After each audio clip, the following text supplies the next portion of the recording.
everyone, welcome back again to the Iconist podcast. I am your host, or one of your hosts, Barry 3D for Deep Dark Delicious. Carter, hey, and I'm here with DJ Rod C. Hey, how you doing? How you doing? How you doing? I'm good, man. How you doing? I'm good. And as you can probably tell from the background today, our subject is going to be the Zeta Project. Right. Well, I didn't have that. I just have pure flames and just fire, hotness, what we're about to talk about. So I just represent it like that. All right, Dylon, pure fire, Dylon from Making the Band. Yeah, you're true. With P. Diddy. Don't stop, can't stop. It's all about the remix. Hey, man, it is what it is. So the idea we had about talking about the Zeta Project is because I, first of all, like Batman Beyond. Mm-hmm. So this character showed up in Batman Beyond, and he got a spin-off series. So this is why I think we should give a little bit of light to him. And then it got my wheels looking into some other stuff. So I'll mention it during the podcast. I'm not sure if you've read the books or not on what I'm going to talk about, but we're sticking with the Zeta Project, that's for sure. So the Zeta Project that ran for 2 seasons. It was a drama, science fiction, action, cyberpunk adventure. That's how they had it categorized as. Any more words to put in that list? Holy. Yeah, well, it takes place the same time as Batman Beyond. It was a first spin-off from that series, and it had some good voice actors on that show. So Zeta himself, the robot you can see behind me, for those who've watching the video, and if you listen to the audio, then we'll put a link, the Zeta Project, Zeta, you'll see it in the name. He's an assassin. So he's a synthoid. So he's a robot. He's able to use holograms to disguise himself. So he looks like a robot all the time, a humanoid. So he's got, the 2 legs, the 2 arms. He's got a kind of the head. His first appearance when he came into Batman Beyond, he had the whole body was the same thing, but his head looked like a giant U. It looked like just a giant U-shaped object. And then they changed it up after to kind of give him more of a, the eyes and human head. But, he's got, of course, as a robot synthoid, he's got, the heightened speed and strength and accuracy. And he has like multiple guns that he keeps within his chest cavity. So he's got, generally speaking, he's got 6 guns, and he was put together by an organization to be an assassin, to go and exactly what it is. You get, why use a human? Said the robot can infiltrate. So he's got like holograms that he can use. So it's almost like a chameleon skill. He would be able to look like anybody, within reason, right? So he can actually kind of shrink his parts to look like a kid. He can grow his parts to look like, tall, thin person. He would have that projector on him that would always cast that. So that was one of the fun things I thought about it, that he was able to blend in anywhere. So he was seen as a perfect assassin. Correct. He was sent to, he showed up in one of the earlier episodes of Batman Beyond called Zeta. That was his first appearance. He was supposed to go and kill somebody, and then he had a moment of faith after dealing with Batman and saying, well, killing's wrong, you shouldn't kill. And then he almost like he reprogrammed himself. So there's other robots never do it. He kind of said no, and he dumped out all his guns and his weapons, and he wanted to find the person who created him, the doctor who created him. Yeah. Right. And Dr. Eli, believe it or no, I gotta look up the name, but the doctor who created him, and the reason why, and this is why his spin-off series came in. So in his series, he's looking for the doctor. So you have the NSA, that organization, that National Security Organization, I think that's what the NSA stands for, if I remember correctly. They had a couple of agents looking for him because I think he went rogue. They want to understand why he's not doing his missions, and if he's going to flip back into that. So they want to capture him to find out what happened, because I think somebody else reprogrammed him and not himself. Correct. Right? So now going forward with that, they're hunting him down. He's looking for the doctor to find that doctor to say, hey, you got to tell people that it's possible that I can do this. So this is almost kind of I don't know if they're influenced by it, but the stories like I, Robot, that was like the movie that Will Smith did. I mean, there were books on that. So I'm not sure if the creators took liberties or inspiration. Took some points from there, right? Took some inspiration from there, yeah. So inspiration from there. There was another comic book series I used to read back in like the 90s or whatever. It's called Scud the Disposable Assassin. Scud the Disposable Assassin. Yeah, I remember that one. Yeah, it was by Fire Press Comics. Image picked it up at one point.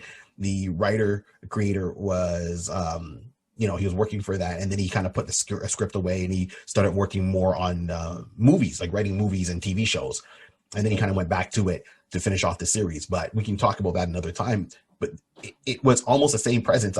You know, in Scud, some guy goes, puts a quarter in, you know, a token in a machine, and he comes out the vending machine. You say, okay, here's your target. You give him a disc. He analyzes it. He goes, he gets to the target, and then he realizes that if he kills his target, that he self-destructs.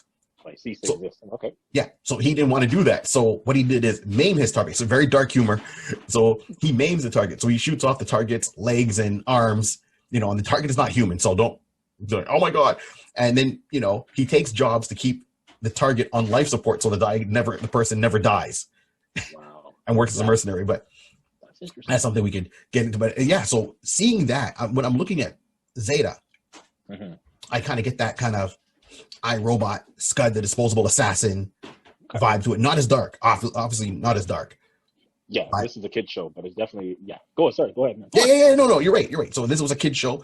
It was a spin-off, and, you know, he's trying to find, you know, it's kind of a Bruce Banner kind of, you know, walking at the end, trying to find his creator, you know, to make things right, to kind of square the field. So he's doing good. Doesn't use any guns. He doesn't kill anybody. He finds different ways to do it, but he's still learning to be human. And then he comes across this girl named Ro, who's like tech savvy. She's, you know, looking for her mom, and the two of them kind of get together and form a friendship. So that's how this series goes. Did you watch any of the series back in the day when it was on? Rosita? Yeah, I've definitely seen it. I wasn't able to keep up with it, but I do remember the show. I do remember, and again, it definitely was a very heartfelt type of show. Right. You know, just right. I look at it like Zeta's like Data. Yeah. Zeta's like Data, trying to find his humanity, trying to find his place in life, and just humanity in this world, and realizing like, how could be a better person? How can I help my fellow? Not even saying his fellow man, but just to help mankind in general. Taking care of Ro, and, you know, just trying to, again, like you said, like Bruce Banner, he's trying to outrun the long arm of the law. Everything I'm trying to say. Yes. And the man just keeps missing it, but he's doing that because he's realizing that he knows he has a purpose. He feels he has a purpose. Like you said, he had that conversation with Batman and realized, like, I don't think killing is good.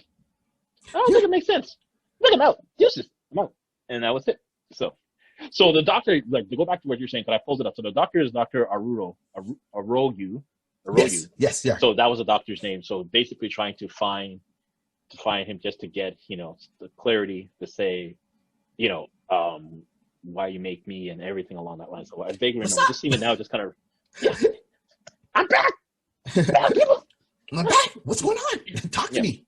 Yeah, exactly. He's not lore, so we don't have to worry about that. He's Data. He's not lore. We'll worry about lore coming back. We don't have to worry about Data. This is the good twin. This is the good twin. Right? Exactly. You know, and I said I like the show. I used to watch the show, you know, on a regular basis. I always think that Warner Brothers should do something more with it. And even though it might not seem like much of a presence, there was a lot there, especially that it was the first spinoff from, you know, another spinoff cartoon. You know, yeah, exactly. Because it got originally released on January 27th in 2001. So this series is already 20 years old. Wow. I time flies, man. Definitely, it does fly. But when you watch it, like, if you come across a couple of clips and see it online, you can see that it doesn't seem so far, you don't feel it is so far outdated. No. Unless you actually put a number beside it and say, equal out, this is the image, and this is the date. Right. Without that date, I would not have thought that it was nearly 20 years. Sorry, we're 21. It is 20 years. Yeah. Exactly 20 years a few months ago. So exactly. It's hard to believe that we're 20 years after this.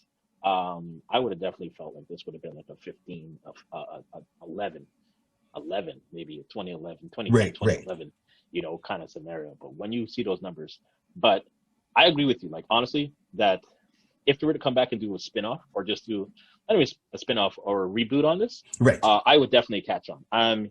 I mean, I come across some stuff, you know, that's segueing off into something more kid like whatever the case may be, like Right. DuckTales. They do an updated version of DuckTales. And I'm like, Yes. okay. And I seen it, and I'm like, okay, yeah, that's not bad. So that's another show we can come and just have some more lighted, harder jokes with that one. Right. But seeing that, and this is WB, I'm like thinking, listen, someone needs to just come back and pull up the archives, the Zeta Project, and just wipe the dust off of that and bring that out. Because to me, that I agree with you. That could get another boost, get another presence of older heads like us who remember it, and definitely be able to introduce to the characters to the new viewers. Definitely be something that I think that they can actually put somewhere on the table again. For sure, because you got to figure, if the viewers back then, and this is 20 years ago, and the viewers are still like, you had its fan base, then they're in their late 20s, maybe early 30s, of everyone that was watching it, right? So they got to show this some love. Everyone's looking to get Batman Beyond to come back in some degree, and hoping it goes on, including myself. Be it it's cartoon, live action. I'd love to see live action. We spoke about that before. Right. Zeta Project, definitely. I don't think live action, because it would be too much. Expensive. It'd be too expensive.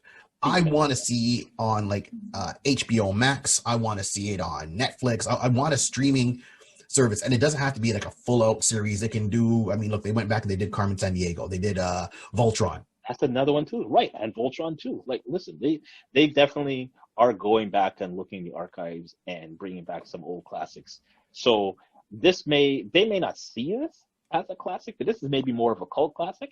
And I would say that if they really brought it back, it will bring the original lovers on, and it would definitely tie in. You will definitely be able to pull in some new people to follow it, because there's mystery, there's adventure. There's enough suspense and stuff like that. Again, trying to outdo the law while coming into this neighboring town, trying to fix a problem or help out or figure out something out.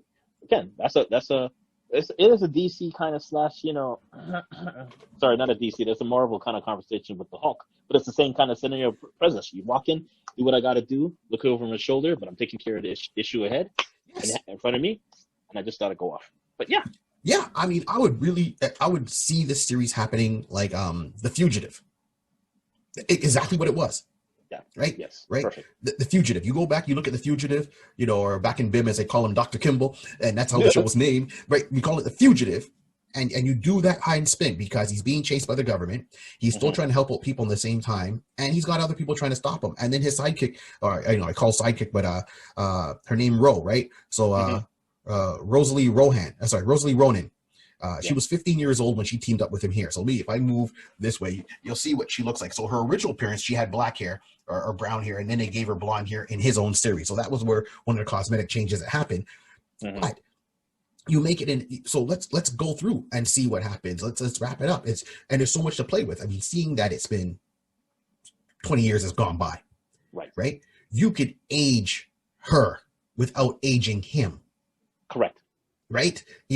I think, as I said, you put it on Netflix, do what they did with Transformers, make it a little bit more gritty, make it more, when I say gritty, it doesn't have to be like, I'm not talking violent, I'm just talking more adult, keep the heart and the passion behind it, go for it, make it like The Fugitive, and then wrap up the storyline, because they never did.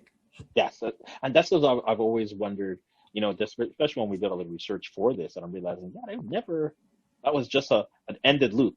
So there's no closure. There was no closure to it. And you know what? Like we're saying, as though we're bringing back these other little shows and that we're bringing back as touch points, but all these shows that we just recently talked about, Carmen Sandiego, DuckTales, and so forth. We brought those back up just for conversation. Those ones have been revamped for a modern age type of conversation, to a modern age type of feel. So they've definitely added that feel to give it more human-like. Listen, I will say, I got no problem saying, I ain't ashamed. I was checking, when I came across Carmen Sandiego, I'm like, Carmen. I was like, okay. And I was like, oh, you serious? Oh, yeah. You good. You good. Next. Yes. Next. Binged. Next. What do you mean? We're out? Wait. When's she coming back? Yeah. So, no, I have no problem. I watched the whole series that was on Netflix. No shame. And it's well done. It kept the essence of the original, told it more from her point of view instead of the two people trying to find Carmen, right? So they made her more of a hero in this series, which I liked, and they gave her a beginning. They gave her a purpose. They gave her a purpose, and they gave her an end. There was a full out official ending in the series, because her motivation was trying to find her mom, her dad, realize, and found her clues along the way, and then the series wrapped up, and then you had an official ending. Good. I was good with that, and I like that. Like, you give me an ending. So with the Zeta Project, there was no ending. Like it got there, and it seemed like when he finally found the doctor, they said the doctor died. Right? Of course, this is, it's got a soap opera element. Did he die? Did he really? Right? So it's all open-ended. I mean, come on. If you were to go and do this, I mean, well, as you, but I mean, if they were to turn around and do this, one, it's got to be like a limited series. Let's not go and start up a whole new thing. Don't reinvent the wheel. Take what's there, bring back some of those, and shoot, even a phone call, because they got video calls like we do, with Terry McGinnis or with Batman Beyond, saying, hey, I heard you're looking for this. I found this detail for you that might help you in your search. Here you go, and you can bring in an older Terry just trying to help out because he knows Zeta is not a bad person. Make Ro a little bit older, and they still have to wrap up the mystery with Ro and her finding her lineage, and then for Data, like that would be a pure action series, right? No. It could definitely, what? Again, okay, what? I was just thinking, but you went action and talking about series. I went like the Terminator when they had the Terminator series. Yes. Again, it was very, you had that futuristic type of element, but it was very action based and stuff like that. So the action, my mind just literally went to that show. I just can't remember off the top. Of course, I like that show. Once again, that show ended without a proper ending. I used to watch that show religiously. I bought it on DVD, and then when it went to a certain place, I'm like, and it's like, okay, the show's canceled. What? At least let them finish off, right? So as I said, that last episode really, that one hit me. I mean, yes, you can find the DVD set of the complete series and everything. It's out there. You can pick it up. There's no problem. So let's put it this way: if you had to turn around and do it, I know I said I would like to see it as a well-drawn cartoon by a studio. To go ahead and do it. They have to catch the fluidity of the movements, so I don't want it too stiff. And I want to see action. I mean, I want to see. I want to see, like, when the fight scenes happen, I want fight scenes in a serious context, but I want the fight scenes choreographed like how they do with Peter in Family Guy, with Peter when he fights the chicken.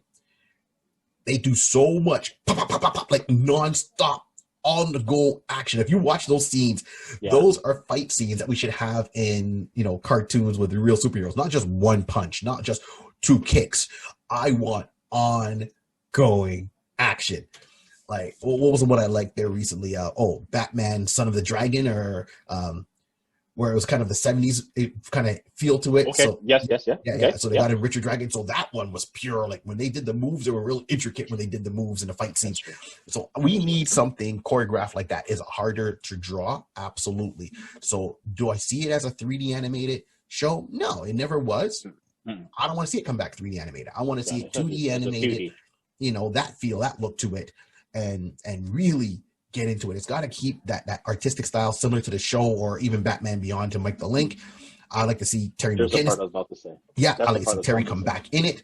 And I know who I'd like to do the voice for it, right? For the main character.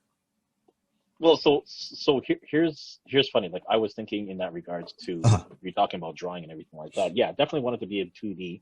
I definitely wanted to keep it not to be so futuristic, no 3D. I want to keep it, if possible, to what the latest type of DC one we have right now is Young Justice. So if we had it having that more realistic kind of texture. Yeah. With that, I definitely can see that with there, because it'd be perfect if you kept that online. Then you have the ability that you could say it's the same type of drawing stance. So now that can help push. If the studios see the amount of response that they get from that, they can definitely say, okay, you know what? Now is to be a perfect time to, in that sense, like we say, sidestep and then help push for a Batman Beyond, because now we'll be in the same style and we can just kind of continue that type of community and that kind of universe of having the futuristic Batman Beyond sideswipe back into Zeta Project, and then Yep. it can work perfectly. So yeah, I would say like that. You know what? You're talking about the voice. Who did you think? Like, if Okay. you're gonna do the voiceover for this. So the voice is someone that's got to be an actor that's got to, and I mean, I'm going anyone, right? So the voice has got to be someone, for me, that's got to do Zeta, that can be robotic in a sense, but still have feeling and convey emotion, because you have to have that sympathy for the character. You can't be 100% cold all the time. So my voice choice is and believe it or not, was Val Kilmer. Right? I was going first with Val Kilmer. And then you mentioned before, the actor who played Data in Star Trek. Yeah, Brett. Yep. Yeah, but I was going Val Kilmer. So Val Kilmer played the voice of Kit with Knight Rider. Right? Yep. So he had character, even though you don't see his face, you don't see his facial expressions or nothing like that, that can convey it. His voice alone conveyed it, and he conveys caring, empathy, sympathy, so that for sure. And he still has that kind of, he can be very deadpan to a certain degree. That's what I like. So I was thinking, for sure, I was going with, as I said, Val Kilmer was my top choice. And then, the actor who played Data from Star Trek would have been a very close second if I had to go those two. Well, so no, that's good. That's good. Like you definitely caught me. You definitely caught me with Val. Like I wasn't thinking Val. Right. I wasn't thinking Val. Who I was thinking. I mean, because again, the good thing about that this is still voiceovers. Yes. You know what I mean? So this is still voice. So Diedrich is still alive. Yeah. He could. If there was a possibility to bring him back into doing it, yeah, I would definitely. I'll be good if we could do that, because again, this is voice. If we're doing a live action, then we'll have to go to somebody else. But if it was voice, I would say have Diedrich. But that was like, maybe I wouldn't just throw down the obvious and go with Diedrich. So you know what, your choice is better, because that would bring in that fan nostalgia. See, I was trying to go. No, completely. Yeah. And that's a good way of looking at it. Like, I thought that, and just say, depending on the conversation that we would have, okay, if not him, then it would have been. I know I just said Brett Spinner for Data, because of Data, which is not even a bad. I would have him tied up by going with him, or you know what? But I thought of it, and then but I was really thinking of Diedrich first. But then it's like, I had the conversation now, thinking I should have thought of a second person. But Spock, I was thinking of who plays him now? Like yes. Yeah, I'm gonna pull him just now. I'm gonna pull him right now, because I apologize everyone, and that's my bad. Right, because he was also the villain in the TV show Heroes.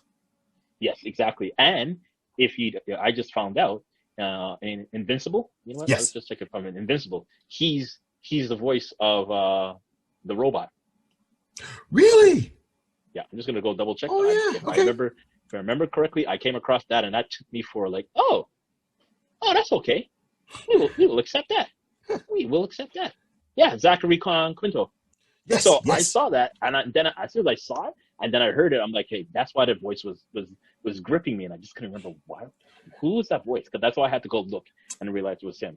So I take my hat off to you, because those are two good choices. So you're right. So Diedrich first and foremost, absolutely. And if it wasn't, then it'd be Zach. Yeah, Zachary.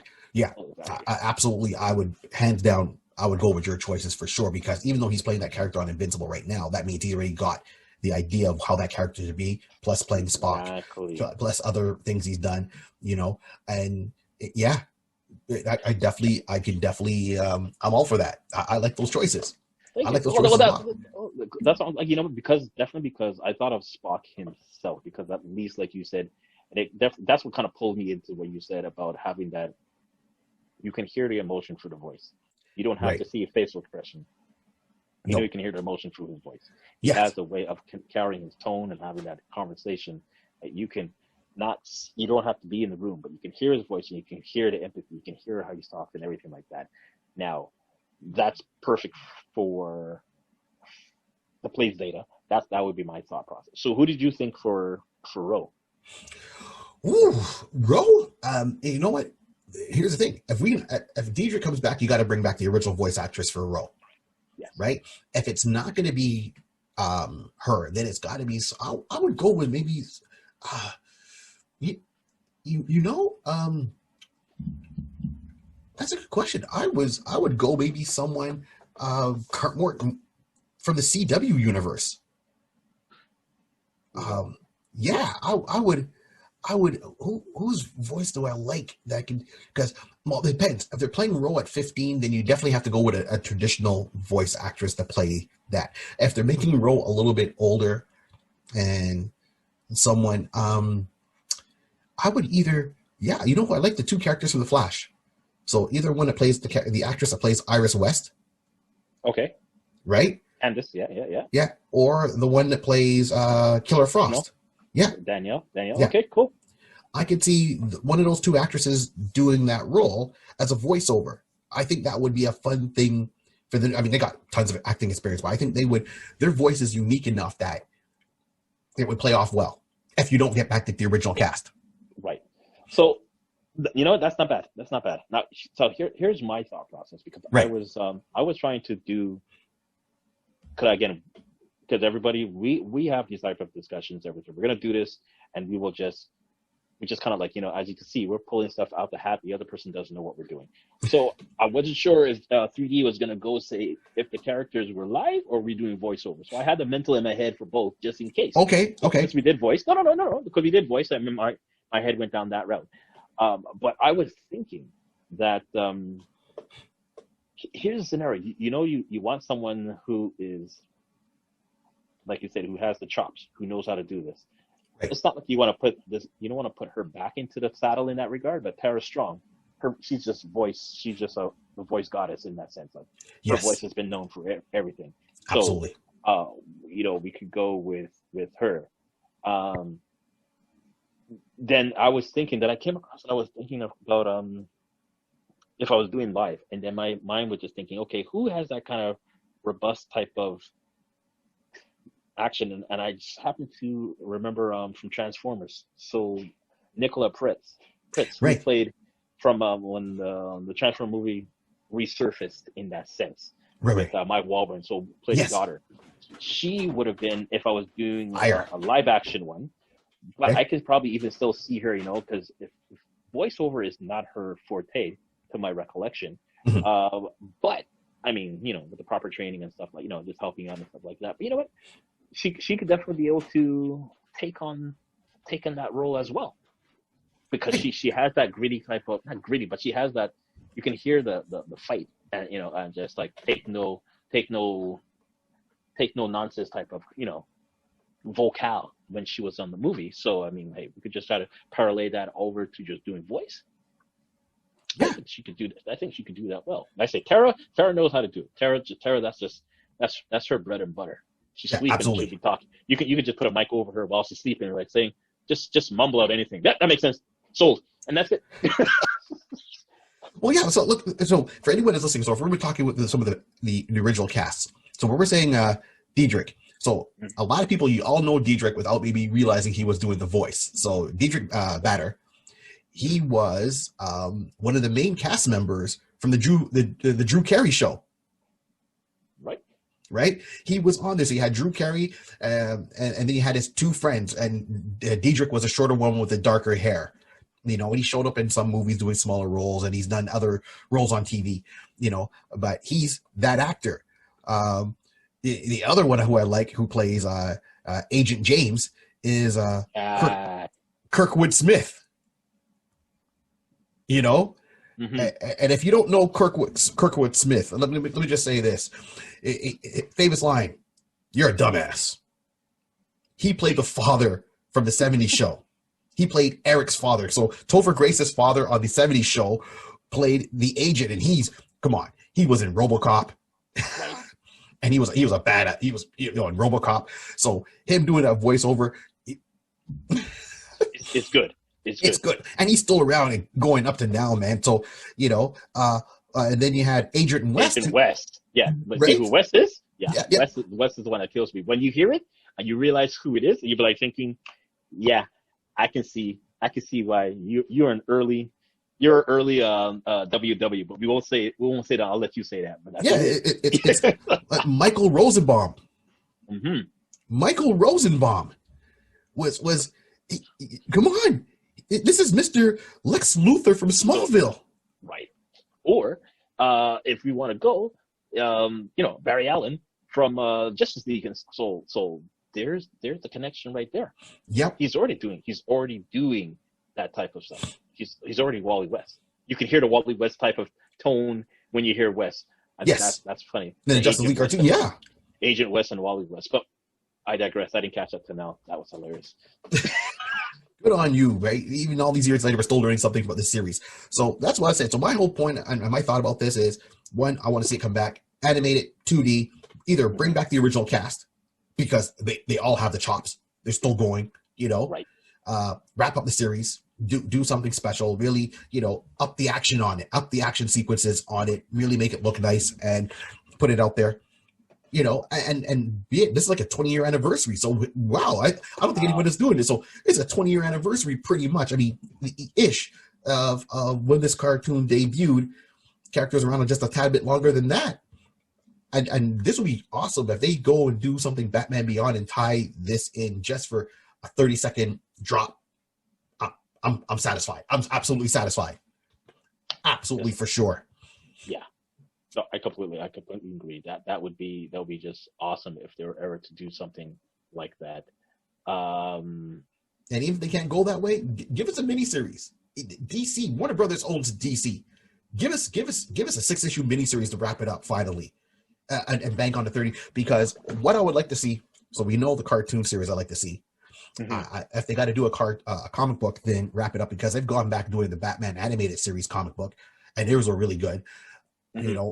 And then I would like to see some memorabilia from this, meaning either sideshow collectibles. Give me a statue. Give me but I want to see a gun in hand. But give me a statue. Give me a statue of, they do these great collectible statues, such detail, right? Rich in color, sideshow collectibles. Give me a statue of the Zeta Project. That's what I want to see. That's all you ask. That's all I ask. That's all I ask. And then, in a weird universe, we can always do Terminator versus Zeta. One shot, prestige format. Come on, we've had Batman versus Predator, Superman versus Predator, Superman versus aliens.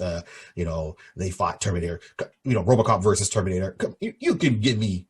Give me one. Just give me one. One shot, prestige format. Zeta versus Terminator. Come on, make it happen. That's what I want to see. Something for the 20th anniversary. Bring this character. Give him some love. That's all I'm saying. Hilarious. Cool. So that's my point on this. Mm-hmm. Cool. Anything else to add there, Rod? How you want to see it? Well, you know what? I already said before, man. I mean, if they can, if we can get something, on the table, at least know that something's coming down the pipeline, that'd be great, because that was a show that had something. Yes. Let's just be straightforward. We know certain things don't last more than a season. You're lucky even if you get a full season. Yeah. On certain cartoons, TV shows, anything in that regard. So we passed the mark. It's basically you passed the 13 mark, in the sense of getting 13 episodes, and you now have a second season. Okay, you must have done something. Someone must have liked it. Yep. Someone must have liked it. So maybe it just wasn't finessed enough for that time and era. Okay, we'll give it a chance. We put it on the shelf. It's time to take it off the shelf. Time to just, get the Windex, clean it up, shine it up, do a little cleansing, just get a little cleansing. It's just there, brush it off, just squirt, just some clean. Put it back. Now, not on the mantle, put it on your table. Now start looking at it. See how you can adapt it to 2022. Yes. I'm giving you a year. Get yourself in order. It's possible. It's possible. We got to be able to do that. So I would say that if we had the ability to bring that back, I believe that it would definitely bring the older heads like ourselves who remember the shows, yep. remember, what feel that we had for that. And I feel that if you really want to take a step back and look right now, Barry, please help me out on this part. Mhm. This DC like cartoon shows. What do we have on the table right now? Because back at that time, Yes. we had Batman animated, we had Yep. Zeta, we had the Justice League, Yep. we had there was a whole plethora of stuff. So this is where I can see maybe that's what happened to the show, that because on the layer of all the other shows that it was surrounded with, Right. it got lower on the totem pole. It got overshadowed. It got overshadowed. And it's one Yeah. of those ones, you're at the bottom. We're just gonna have to ask you just you sit on the bench and haul it off. We'll come back to you. You waited 20 years. Now I think it's time to take it off the bench and put it back in. Because at this point, Yeah. Young Justice is out. What do we have? Currently, What right do we now have from right DC, What do we have?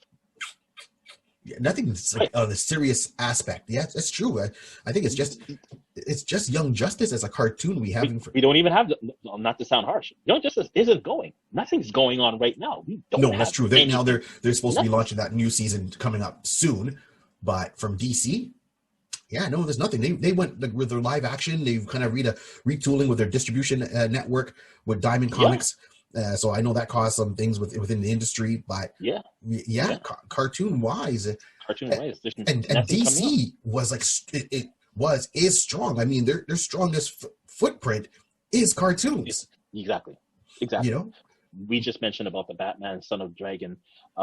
We could talk about. I was just talking to someone earlier today as a reference to the Batman Red Hood. Yeah. I was, I was on a call earlier and I was just talking to a friend about that. So, I mean, DC's cartoon has been a staple, and it still lives up to me. They were always good. So.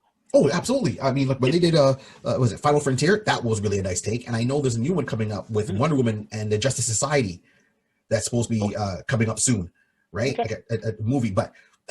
Yeah, we need something a little bit more from. I don't know. We said this before in different shows. The guys over at Warner Brothers have to turn around and get on one page, or DC has to turn around and say, "Hey, you know what? We're going to do what Marvel did, make our own studio, and we're just going to pump it out. Just back us, and we guarantee you that it will have some heat out there when you put it out. That's what they got to do.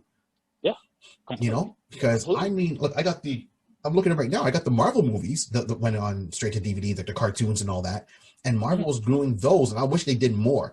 The fear for me for DC is they can't get away from the big three. That almost sounds like a rhyme, right? Yeah. Everything always ties back to Batman, Superman, and Wonder Woman. Great. But we've seen that Captain Marvel, or should I say Shazam, did really well live action, and there's a lot of history you can do cartoon-wise.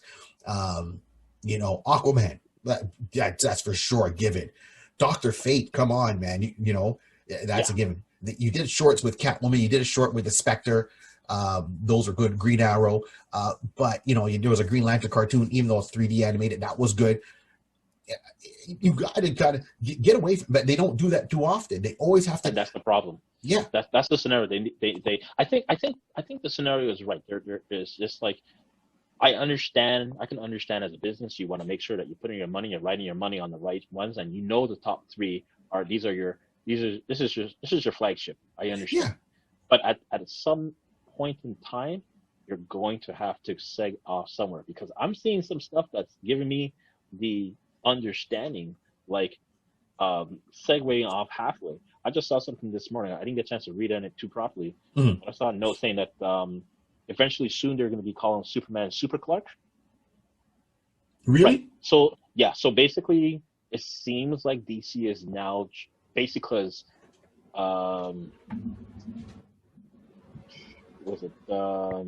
like DC the future version that they're doing right now, the future right. Future Shock, right now.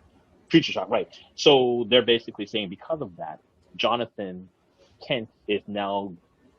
They're basically, to me, in a real world, they're slowly passing the mantle of Superman Clark Kent to Superman Jonathan Kent. Yes. So in the sense of our generation, our kids going to now grow up learning about. Now they're going to learn about there's two Supermen. Yes. Just the same way like there was Jay Garrett as Flash, and then we had Barry, and now we have Wally. They've learned to allow. And that's another thing. not me segueing the third. Sorry, everyone, for just going off No, on no, a no. slight tangent. But is now you start to realize that again, the top three, they never touch that. They never now they're making it sound like Batman is either, last I remember reading or hearing, Batman is dead or he's lost again. Mhm. Damien is picking up the mantle of Batman. So you're slowly transitioning. No, in the future one, yes, yeah. They're this, doing it that way, but they're going to bring back Bruce. And, I know. But you this know, is the thing. the hard one for me, we could talk about another, you know, is when they got rid of Alfred finally in the comic book, you know, it's like Aunt May outlived Alfred. It's like, come on, man, come on, you know. Yeah.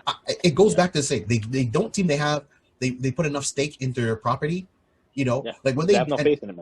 Yeah, exactly. And what really showed to me is when they did Justice League versus Teen Titans.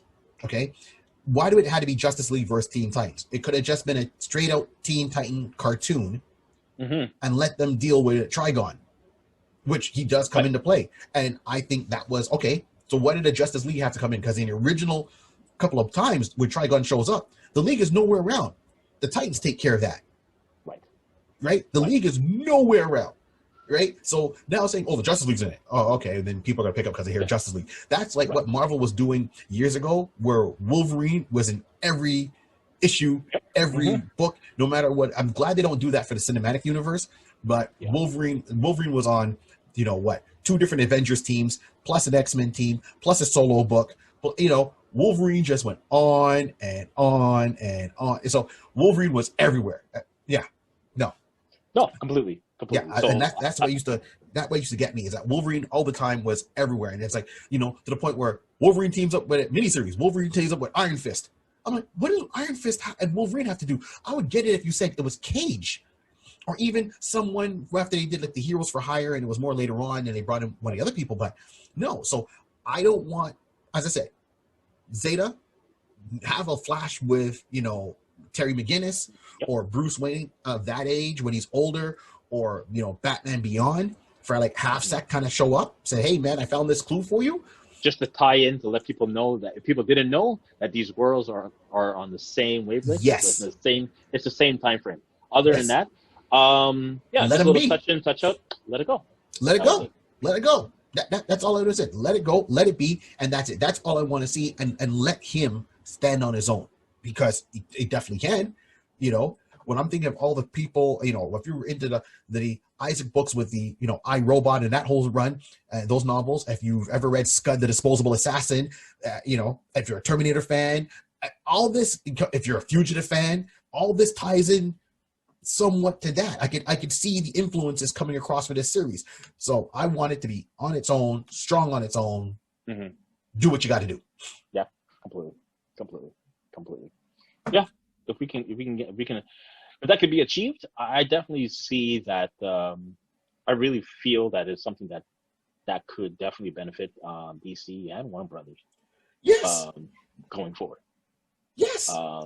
It may be one of those, again, to them, and they may look at it as a property that they feel might be outdated. But I mean, who doesn't like robots? Who doesn't like Cyborg? Who doesn't like Centoids? Listen, they're all in similar family and cousins. Listen, just bring them all together. We could do this. We could. Yes. And he's doing for the goodness of humanity. When everybody's worried, like iRobot, that, you know, they're coming to take us over. Listen, at least we know we can have Sydney from iRobot. I remember Sydney was his name, and we can have Zeta. At least I know if I have those two in my corner, okay, I can feel good in the world. Just saying, I'm good. That is awesome. I see this thing you sent me too, and okay, I will look at this after. But for sure. Yeah, you know, about Zeta. So look, we'll wrap this one up. Once again, thank you for listening. This is Barry 3D. We've been talking about the Zeta Project and other things that we are probably to talk about in the future. So as I said, like, subscribe, share. I never get that straight. I'm still working on the new tongue. You know, help out where you can with our channel, and be greatly appreciated. As I said, we got the videos, and we're having some. We'll have the podcast up as a audio too, with continuing this, so you can see it and take it anywhere you want to go. And you can see our links there to catch up with myself, all of us, Rod. So that's my 2 cents there, Rod. Any final thoughts? Yeah, any final thoughts? I would say, thank you everyone for just chilling out with us. Listen, I hope you guys enjoyed yourselves. We've had a great time having these conversations. Again, we like to go in depth. We like to just show our passion, but what this is, how we feel about these characters, and we hope you can hear and feel the same way with you. So feel free to just drop anything in the comments below. Definitely check that out, and we'll definitely respond. But and if you have any other suggestions, as we would normally say. If you got any suggestions that you want us to talk about, yeah, feel free to just drop it in the bottom. Just drop it in. Hey, we're not afraid to talk about anybody. That's right. Wait a minute. I don't do spiders. Okay, cool. We won't talk about that. Spider-Man, sure, no problem. Spiders, yeah, no. Spider-Man. No, I ain't doing spiders. I'll take care of you. I got you. Right on. So if you want to catch up more with Zeta, you can look online. You can find stuff. You can find our stuff. Then on top of it, check out the Zeta Project cartoon series, 2 series. You can get that on DVD. You can order it. It's definitely somewhere. And also you can check out the Batman Beyond series. He showed up, and that's what makes his first appearance in those 2 there. There's really no heavy reading material I could suggest. So that's your best source material for all of that. And keep in mind that all this world, everything that we were talking about was started with a pencil, paper, and imagination. Barry 3D. Rod C. We're out. This is the Iconics Podcast, and we are out.